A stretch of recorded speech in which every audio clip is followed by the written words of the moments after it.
Hello guys, এখন তোমরা দেখছো তন্দুরি চিকেন কেমন করে বানানো হচ্ছে।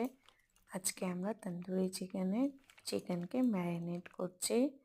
সব মশলা দিয়েছি, আদা বাটা দিয়েছি, রসুন বাটা দিয়েছি, এর মধ্যে দিয়ে কর্নফ্লোর দিয়ে খুব ভালো করে একটু লবণ, হলুদ, মশলা, ধনে গুঁড়ো, জিরা গুঁড়ো সব দিয়ে ম্যারিনেট করে রেখেছিলাম। এবার প্রিহিট তন্দুরের মধ্যে একটু অয়েল গ্রিসিং করলাম।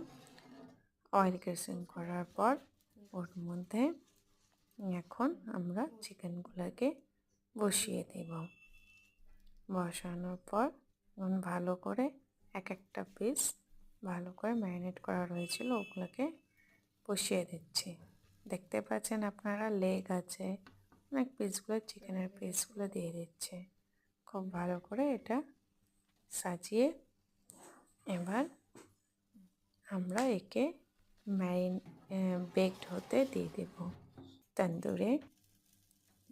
একটু বাটারও দেব, বাটার দিলে টেস্টটা খুব ভালো হবে, খেতেও খুব টেস্টি হবে। দেখো বেশি একবার বাটার দিয়ে দিলাম, দেখতে পাচ্ছেন কি সুন্দর করে হয়েছে।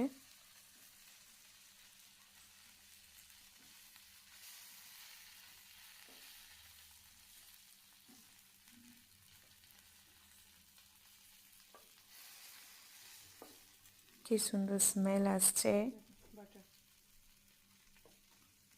একটু আরও বাটার দিয়ে ওকে খুব ভালো করে আর একটু বেকড হতে ছেড়ে দিলাম। বেকড হয়ে যাবার পর এবার দেখো কি সুন্দর করে মাংসগুলো সেদ্ধ হয়ে গেছে, চিকেনের পিসগুলো, লেগ পিস চিকেন কাবাব হয়ে তৈরি হয়ে গেছে। এবার এটাকে প্লেটে তুলে আমরা খেতে পারি, অ্যাজ আ স্ন্যাক্স খেতে পারি। তন্দুরি চিকেন তৈরি হয়ে যাচ্ছে। এই প্রসেসে আমরা তন্দুরি চিকেন করতে পারি।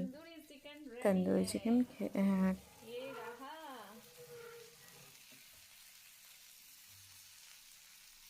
দেখো তো কত সুন্দর হয়েছে না তন্দুরি চিকেনগুলো।